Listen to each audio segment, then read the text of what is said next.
Welcome back to The Stacks. My name is Tracy Thomas, and I am your host here. This week on The Stacks, we are discussing Maureen Orth's true crime book, Vulgar Favors, The Assassination of Gianni Versace. Before we get started, I just wanted to remind all of you to subscribe to The Stacks wherever you get your podcasts. And if you listen to us through iTunes, we would greatly appreciate any rating or review you give. On today's episode of The Stacks, Broadway choreographer Sam Pinkleton is back. We discuss Maureen Orth's book, Vulgar Favors, The Assassination of Gianni Versace.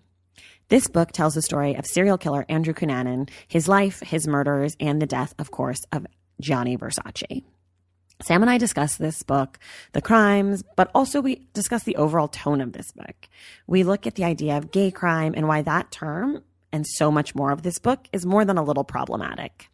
There are spoilers this week, but since this book comes from true crime, there really isn't much for us to spoil. It happened in 1997, so the details are very much out there. Everything Sam and I discuss this week will also be found in the show notes, so you can feel free to listen and then go back and check out some of the articles and books that are relevant. Okay, I'm done blabbing your ear off. It is time for my conversation with Sam Pinkleton on the Stacks Book Club. So thank you guys so much, and I hope you enjoy.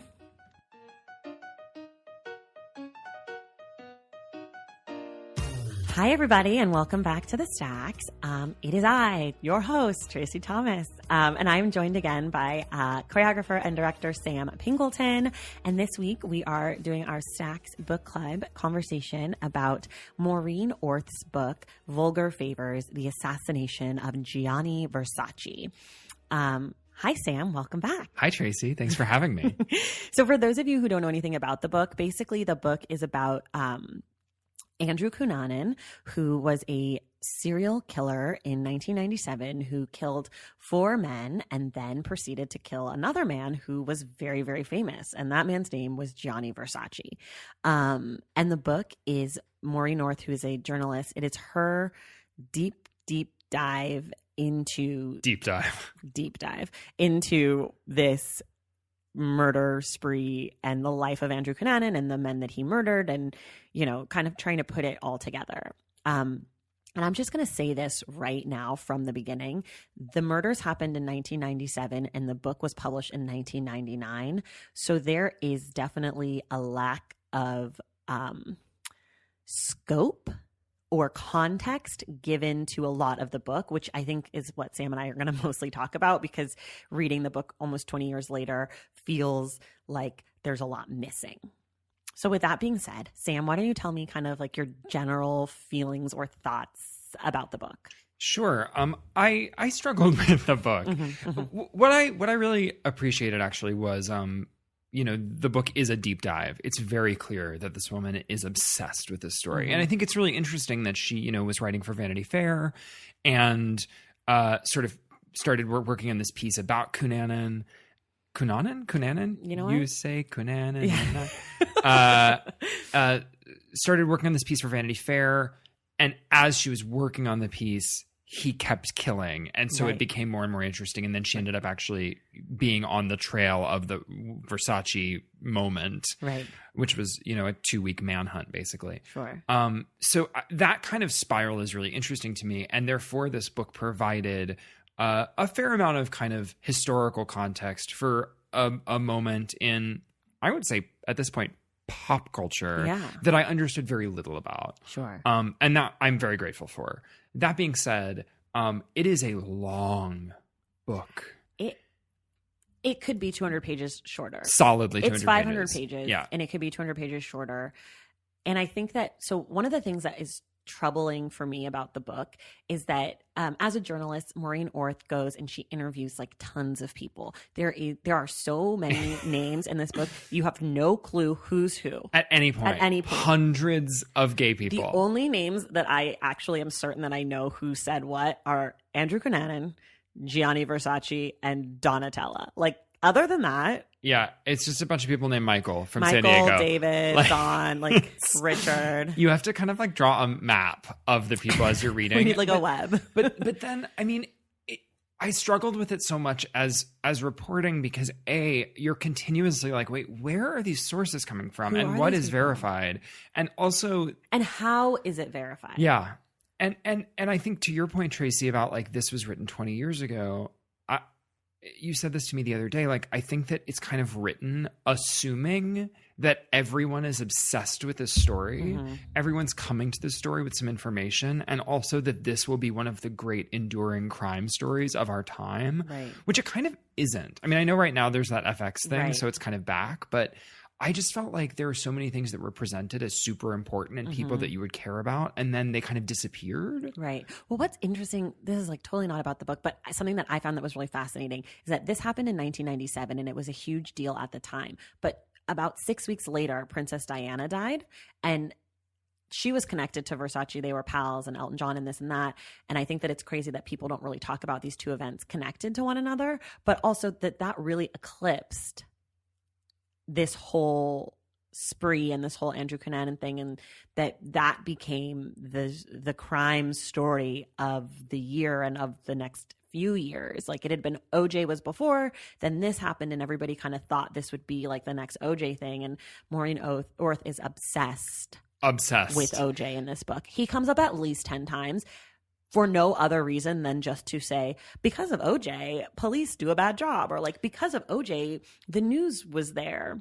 Yeah, it definitely reminded me, and of course, you can't help but think about the Vincent Bugliosi book Outrage, which we talked about, but it reminded me of how that the whole OJ moment, like, took our whole country hostage. Sure. And I feel like she's capitalizing on that, honestly. She is. Like, she's I feel really like she's trying like, to just name him. she's like, I know that you only understand like celebrity crime one way. So I'm just going to continuously try to frame this via OJ. And she's also obsessed in this book with celebrity things. She names so many books and movies and TV shows, and Lisa Kudrow comes up, and Air Force One comes up, and there's like all these little references to she quotes Tupac at one point about Versace, and I'm like, this is so, Well, but she's also writing. I mean, she's writing about somebody who was also obsessed with celebrity, and somebody who was obsessed with, like,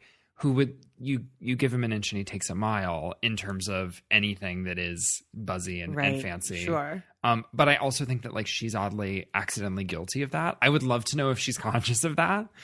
But it does feel like the whole book kind of has this tone of, like, one time I was at a party with Jennifer Aniston's cousin. Sure. It's so weird. And it's hard to know if she's doing it on purpose or if that's her also just who she is as, like, a pop culture writer. So obviously, so maybe not obvious. If you've not read the book, this book has a lot to do with gay culture. Now, one of the first questions that comes to my mind is, why is this woman writing this book about gay culture? Because it becomes pretty apparent pretty early on that she has, at best, a judgmental take on homosexuality, and at worst is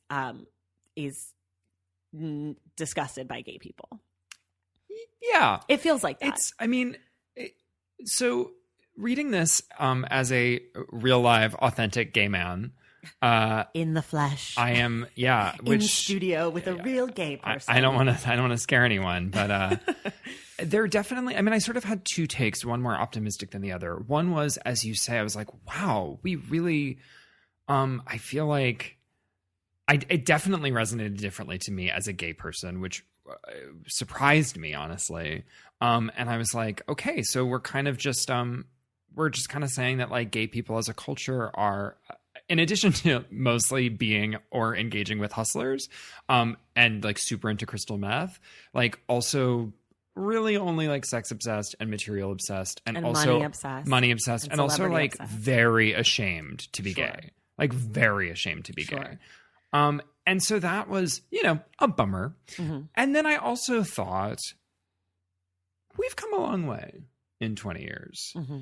And there's no world where this book would have the tone that it has now. No possible world. But also I kind of buy some of the communities that she's creating, especially she talks a lot about, older, wealthy, closeted gay men. Sure. And that kind of secret network, which I'm obsessed with and would love to read a book about. Yes. If anybody has one. Please send us your recommendations for closeted, older, wealthy gay men. That's right. But I was like, oh, this is, I understand how these communities could exist and could feel this way. It's a bummer. Right. But I wanted to give her the credit of the moment we were in was one. I mean, one of the things that I think is really deeply sad, and I think probably true, is the way that the sort of continuous cycle throughout the book, because there were so many there were so many not only victims but also witnesses and friends of Cunanan who had a troublesome relationship talking to law enforcement, right, simply because it would out them, right, you know, and also to the reporters later on. Yeah. Like 2, maybe 3 of the victims of 5 were basically outed by being killed by Cunanan. Mm-hmm. And, you know, we found out that Versace was HIV positive after the fact. Turns out that piece of information that's very prevalent in the book is still disputed by the Versace family and is actually not verified, because the person who says it is a police officer or a detective or something who says that he saw these documents that he should have had no right or ability to see. Whoa. Which is why the Versace family is very adamantly against this book. And here's what they say. They say that this book is full of contradictions and hearsay, and a lot of that has to do with that HIV thing. So in the book, she posits that Versace is HIV positive, and that has not been confirmed. And other people who have written books about this have said that it's not true. So it's still, but she puts it out like FACT. Oh yeah, for fact, sure. She does. Capital fact. I just only know more about it because with the FX show, the Versace family is against the FX show because it's based on this book that they find to be full of contradiction and hearsay, which it is. Like, there's a lot of sources that contradict each other that she includes in the book. And there's a lot of hearsay in the book. It's like, I feel like Versace knew him. Like, I don't know. Yeah, I think so. So she takes her sources, her myriad of sources, and she has some process that she decides who's right and who's wrong, and she goes with it. And it seems like a lot of stuff is, we're not quite sure what the truth is. Well, and it's like dizzying, and it's part of why I found this book really stressful as reporting. Mm-hmm. Because it's like, I feel like the ground she's standing on is really shaky. Mm-hmm. She's writing about somebody who was a career liar. Like, everything he did was about lying. And then it's also about the faultiness of law enforcement, like law enforcement just like dropping everything. And it's about the incredibly wealthy, incredibly powerful, incredibly influential and secretive Versace family. Sure. So like you can't trust anybody in this story. Right. Like, and I feel like everybody's kind of covering their ass. Right. Everybody's speculating. Like the Versace piece of it is actually totally terrifying. And I'm very curious about the book that is about the mafia conspiracy theories. Yes, about the connection to that. And the Versace, like the whole book being based on lies and this and that. The only people who are really like super forthcoming with their information are people who we find out later in the book had been paid a lot for money by like hard copy or tabloids, literally the National Enquirer. Someone made $85,000 for a lie story, a story that they made up for the National Enquirer. So like, these are her sources. These things, she doesn't pay them. That's not presented up front. It's not presented up front. You learn it on page 30,000. You learn it on page like 500 of 525. Yeah. Like, she's like, oh, by the way, everyone I spoke to got paid $1 billion to talk about this. And also that other people chose not to speak because of the money. Like, they didn't want to lie, etc. So like, the people who are the most, quoted in the press and stuff, all of these people have made money off of this situation, and they're talking about things that were said to them by a noted liar. Like, the only thing we know for sure about Andrew Cunanan is that he lied all the time. All the time. Was a pathological liar all the time. Everything he said, he also said the opposite, basically, except for the only thing that he didn't ever talk about was that he didn't have any money. Yeah. Yeah. I I don't know that I feel like I know more about this moment reading this book, but I actually don't know that I know more about what happened necessarily. Sure. Well, I know a little more because I didn't know. I just knew about the Versace getting shot. I didn't know that he actually killed two of his own close friends, a ex-lover and a estranged best friend. Yeah. So I didn't know that. So I did find those sections, like when she starts talking about what actually happened, the murders. I found that stuff really interesting. Yeah. But also that says a lot about me because I love true crime. Well, and I actually think the most interesting murder yes. Is the third one with Lee Miglin or Midland or whatever his name is. This wealthy, super wealthy, super influential Chicago guy married to a home shopping network cosmetics queen. And the potential, and it's tricky because now I'm like indulging the dark side of Maureen Orth. Right. But like, there's like so many ways to read that as like, wow, this like wealthy, straight, influential Chicago guy had like a secret gay, like drug addicted hustler life. Sure. But like, there's not actually ground to stand on with that. Right. So am I like, speculation. It's all speculation. It's totally sensational. It's delicious. It's delicious. But it's like a kind of a bummer. Yeah. Because you can't actually, there's not enough to all the people into. who are in the room are dead now. Yeah. Like, so there's no, and then all the people who are speculating are the people who are paid $85,000 to give a picture of Andrew Cunanan. And this book is written at a time that was like so perilously on the threshold between technology and not technology. Right. There's a part where she says, and then on searches through the World Wide Web. World Wide Web! I have that highlighted. I read it out loud to my husband. I was like, World Wide honey, Web. she just said World Wide Web. She also is like, I dropped everything. I went to the nearest payphone I called the headquarters of Vanity Fair. And they're like tracking his car phone. Right. Like a large piece of it is about car phones and like the elaborate wiring of the car phone. So this story would obviously unfold very differently today. Yeah. But it's one of the most clumsy things about the story is just like we're in like technological puberty Sure. as a nation. Yeah. And so just like everything is just tough. It's pretty clumsy. Yeah, it is. And it comes out in the way she's writing it. It does. It totally does. Valentine's Day is upon us, and I've got love on the brain. Love for books. Duh, of course. Hello. Did you forget what podcast you're listening to?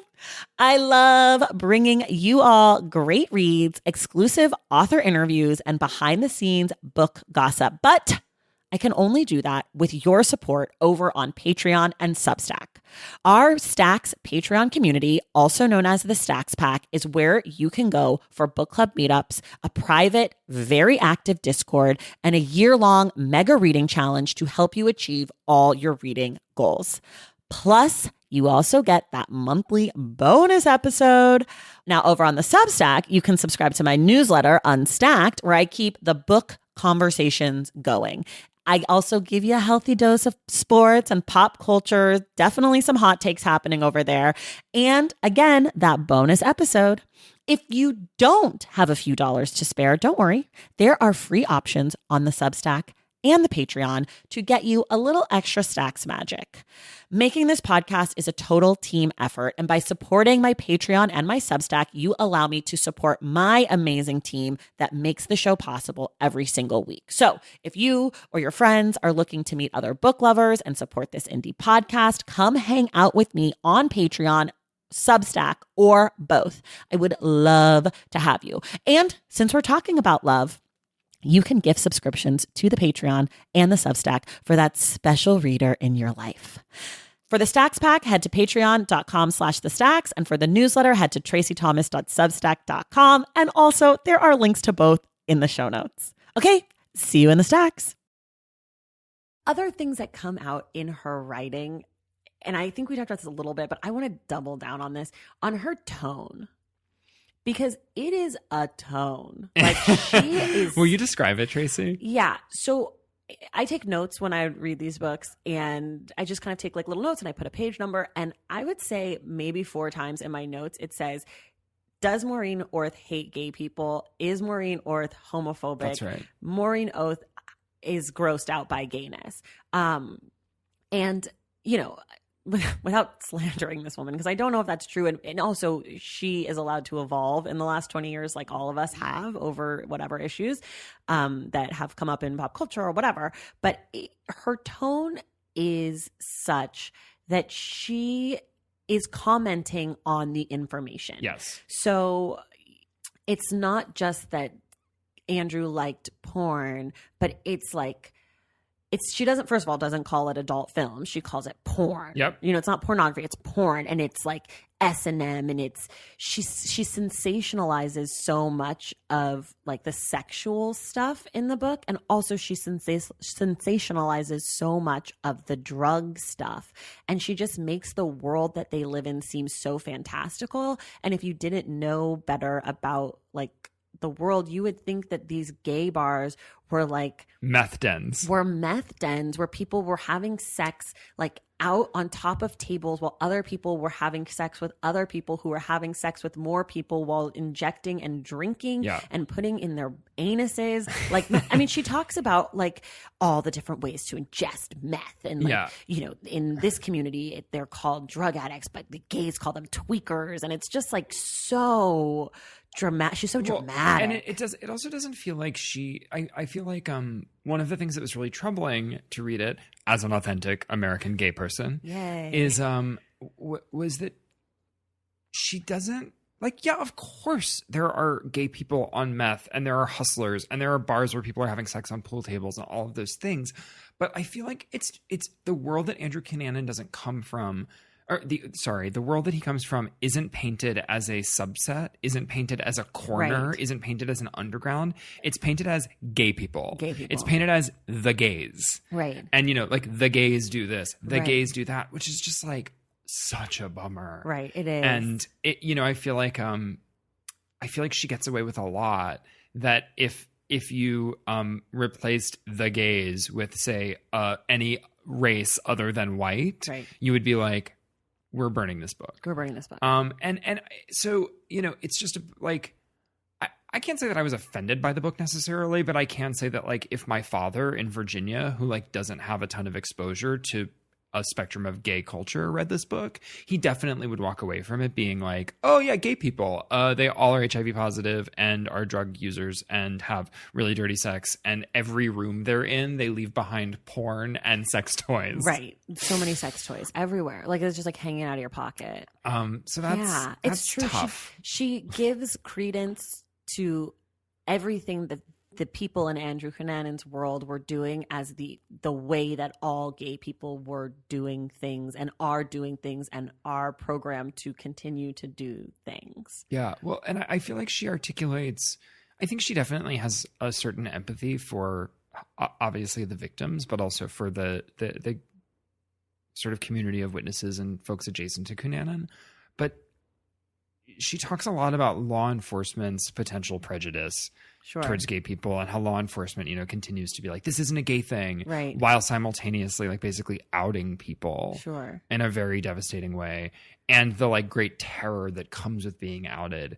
But it feels a little hypocritical to me, that there's both an articulation of a larger problem in law enforcement, and also just like the category of like gay crime. Well, and then she brings up like Gacy and Speck and like these other serial killers, and she's like, and they were all gay and bisexual, and it's like, wait a second, like we know from tons of research and, you know, being humans, and especially in America, that criminals are of all backgrounds and sexualities and ethnicities, and honestly predominantly heterosexual white men if we're talking about serial killers. So this idea that like comparing Andrew Cunanan to these three, you know, serial killers and saying like, and they're also gay. Well, I actually the feel gay like, next door could kill you. Yeah, there's many sentences in the book that begin with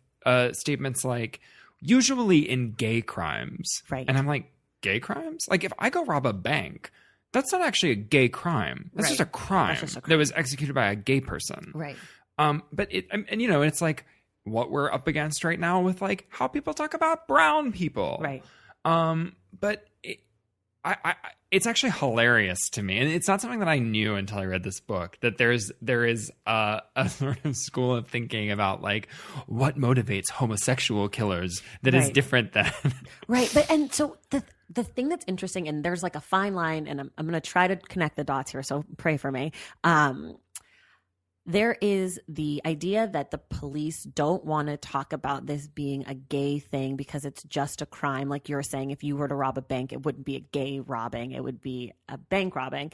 But then there's also this part of it where the police are unwilling to let the gay community know that there is someone potentially in Miami who has killed 2, possibly a 3rd gay person, and that they think is in this city, and they're unwilling to actually communicate with the gay community to prevent a future murder. So there's that part that's like, they don't want to say it's a gay thing, but they also know, like profiling wise, that that's where it's headed. And then there's the part with Maureen Orth, who is so, judgy about gay people. But then this book is the basis of the FX television program by Ryan Murphy, who is a noted gay American male who, if you haven't seen the show, I recommend it just like as more information about this.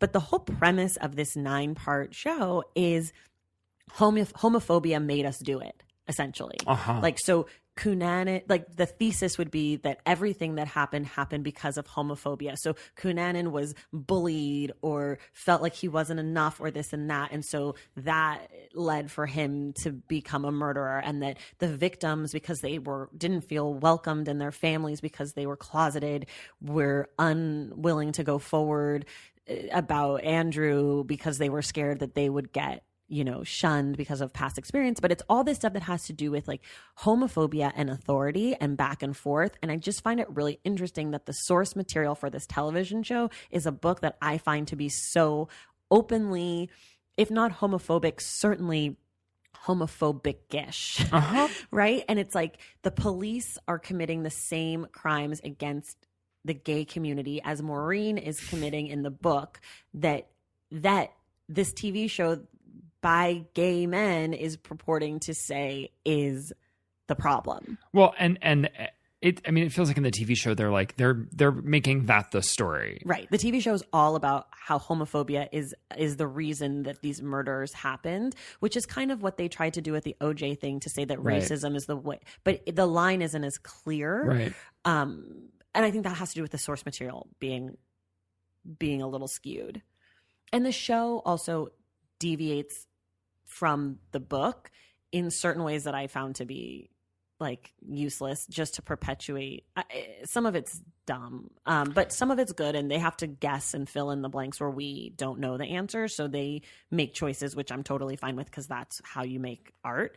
But the relationship of homophobia to authority in the book and in the world in this time is just really interesting, and that's the book that I want to read. Yeah, and absolutely. And I think like,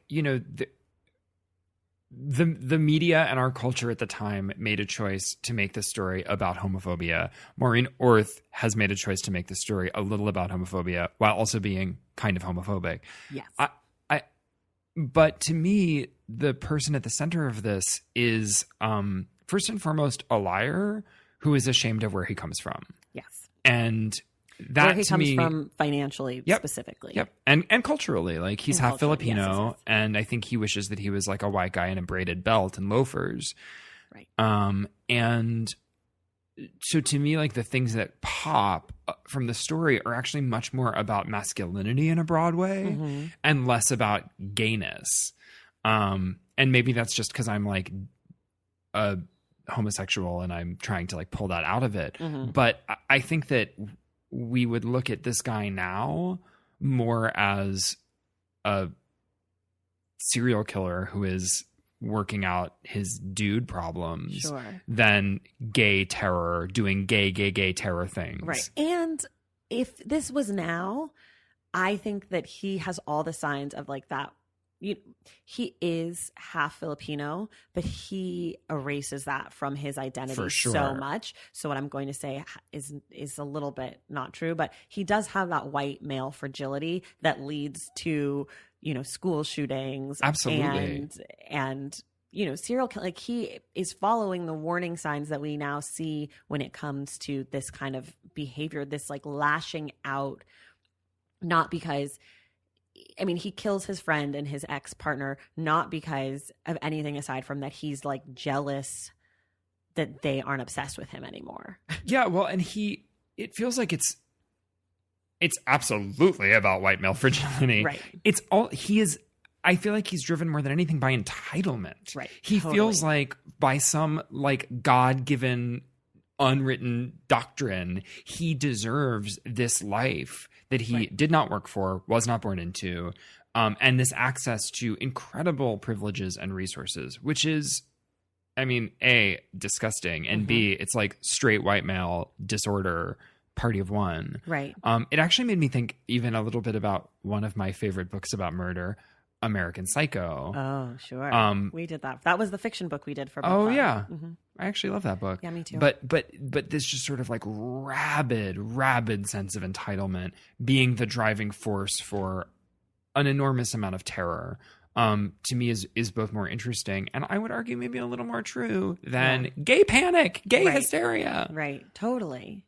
I do wonder though, about the gay hysteria part is like, wonder what it was like to be a gay man at that time, like what it felt like to hear the reporting. Like I know as a Black person, during a lot of the early stages of Black Lives Matter, like people were looking at you to like have the answers or to know why didn't Michael Brown put his hands up or, whatever it was, or like, why did he yell at the police officer? It's like, well, first of all, I don't know that guy. But second of all, like, why are you coming to me for that? And I wonder if that was a similar thing, like at Thanksgiving, Uncle Bob is like, so Michael, you're a gay. Why did he do it? Kill 5 people.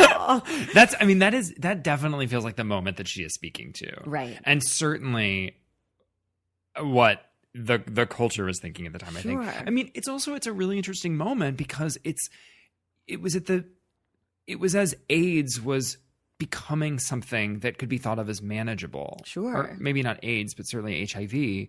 And, I think it's really interesting, and this is sort of a footnote in the book, but one of the early speculations of the motive for the murder of Versace was that Versace could have given Cunanan HIV, right? And it was a revenge kill, which is absurd. But also the idea Cunanan did not have HIV. Cunanan did not have HIV. FYI. But the idea that it was a moment in time that you where thought that could be a thing, yes, like that was like a motive for murder, yes, that like HIV was just like absolutely a life destroyer. And that's real. I think that even when I was coming out 15 years ago, a huge part of the trauma of that was people being like, well, you're going to get HIV and you're going to die. Truly. Thanks, Grandma. And congratulations for finding yourself. Yeah. But I thank God we've evolved as a culture from that. But I think that is a huge piece of it, is just the fear and lack of understanding of what it means to be a gay person, and also how like people are actually different. Like we don't have a secret code. We don't look at each other and know everything about each other. Gayness is not a monolith.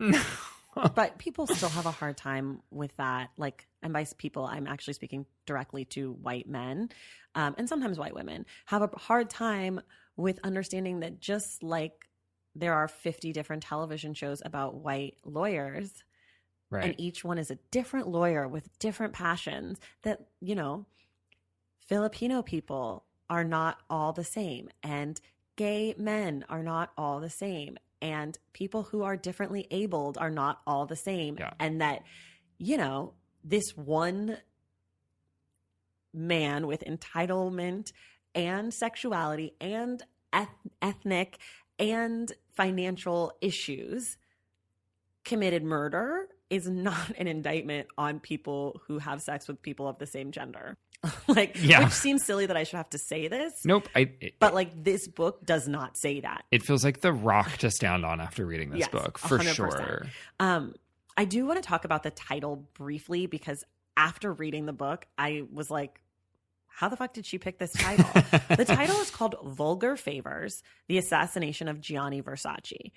Sam, why don't you talk about the title and then I'll chime in. Sure. Well, as I recall, vulgar favors is not a phrase that is used at any point in the book. It's not a quote. It's not pulled from anything. So that is Maureen Orth's choice to put an umbrella over the whole thing. Yes, sure. This is the central character in this book is somebody who was fueled by taking things from people. Sure. She definitely paints a portrait of him that is somebody who, latched on to older, wealthy gay men. But the word vulgar is pretty horrible to me. It is. Because it really feels like, it's a judgment. And ultimately, like, if we're talking about Cunanan sort of rolling around with these older gay men, first of all, like, I don't think that you can really make a judgment of that unless you're inside of it. Interesting that that's what you think that the vulgar was referring to. I thought it was like about the drugs and stuff. I just think, I think the drugs are attached to it, but I feel like there's a cycle of doing things for other people to get something that is not necessarily bad. It's maybe like, it's like, maybe you don't have to do like S&M, but that doesn't mean that if you do S&M, it's it's bad. Right. Like, it's just, I just don't think that there are favors in the book. I don't think that trading sex for money is a favor. Yes. That's like an economic agreement. It's a transaction. Yes. Like maybe if you say like transactional relationships as the title of your book, that seems more fair. But a favor is something that someone does for you, like out of like to help you.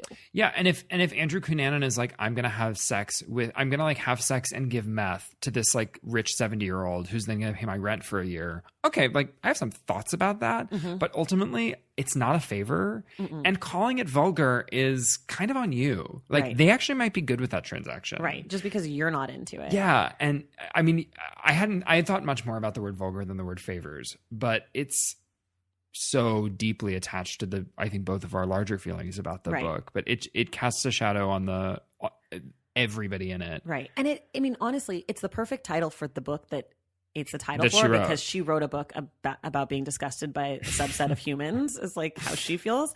But there's not a favor in the book.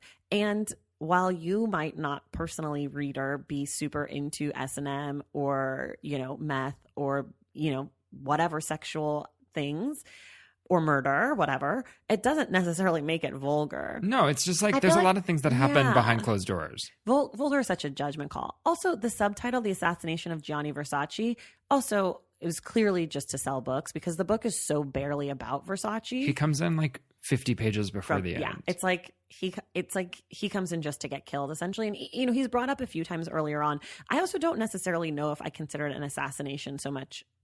Like, it didn't seem like it was motivated for political reasons, and I feel like that's kind of what makes something an assassination versus a murder. It really feels like we're reaching there. Like, we're reaching there to sell books. Yeah, and also the various speculations about how Cunanan and Versace were linked, which is like barely at best. Right. That's that hearsay that the Versace family's talking about. Yeah. Yeah. It's like, I don't know, if you rename the book just like Andrew Cunanan's Killing Spree, feel like you sell just as many books and it seems a little bit more accurate. Or like The Life and Times of Andrew Cunanan, or like The Life and Death, or this book is about Andrew Cunanan through and through. For sure. As it should be, because he is the connecting link between everything. But the title is just so grabby and it's gross. I mean, talk about vulgar. The title is it's like so just gross and judgy. And after reading when I went into the book, I was thinking like, I'm going to find out about all this like gross like favors and like, Yeah. you know, someone paid off so-and-so to kill Versace and this and that. And it's just not supported. No, well, the only vulgar favors that you actually hear about in the book are the like low-key mention of the Versace family, who, Right. to be clear, is doing some shady stuff. We are curious. We would like to read that book. So anybody writing that Interested book or in the have read that Versace book- expose. Yes, because there is a Versace book. I can't remember the name, and it contradicts a lot of the Vulgar Favors book, and it talks about a little bit more of Versace's past, but it's also pretty much disputed by a lot of people because I believe the Versace family was paid or there was a large donation made to a charity by them for access Well, to this I mean, book. even in this book, it's like you hear like 2 weeks or 2 months before Versace was killed, his brother was like charged with bribery in Italy. Right. They had the funeral at like the big church in Milan and donated $750,000 to that Right. church. Like it, and that's just like I like Maureen Orth is not talking about the Versace family when she decided to call her book Vulgar Favors. No. But there might be some vulgar favors there. There might be some favors at least. Sure. Sure. I feel really strong about having spoken about this book. And I think I can like leave this book alone for the rest of my life. Yeah. Did you have anything that you wanted to add about it? I don't. I want to like let our friend Maureen a little off the hook. Yeah. Only because I think that it feels so of its time. It certainly. And you know, like if I were teaching this book as part of a class, I would absolutely want to read 5 other books about homosexual topics. Sure. From 1998, 1999. Because I think that there is a cultural tone shift that we've undertaken that Maureen does not benefit from at this yeah point. and that like I just like wonder what the hindsight is for her on this because I think that you have to read. I mean, I don't know that I would say that I recommend this book necessarily, but I think if you're going to read it, I think you have to read it as a period piece. Sure. And both in terms of like what it's talking about but how it's talking about it. Yeah, I agree completely. I agree. I actually, to be honest, I kind of enjoy, there are parts of the book that I actually enjoyed reading, and that was mostly the talking about the crimes and like the describing what happened and talking about the police and those interviews. When she starts to contextualize, that's where I was like, no, thank you. Yeah. But it is entertaining. Like I would give this book like 3 stars. I gave it 3 stars on Goodreads. Ooh, Goodreads, follow us on Goodreads.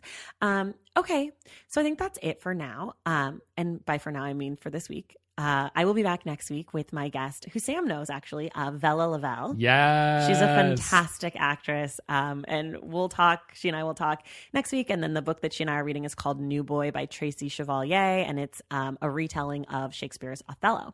So check out that book.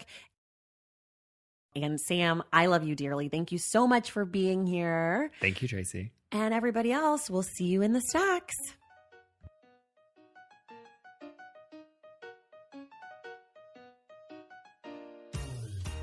That does it for us today on The Stacks. Thank you all for listening. Please make sure that you subscribe to The Stacks wherever you get your podcasts. If you listen to us through iTunes, please rate and review the show. Thank you again to Sam Pinkleton. Our graphic designer is Robin McCright. Our theme music is from Tagaragis, and The Stacks was created and produced by me, Tracy Thomas. Thank you all so much for listening, and we will see you in The Stacks.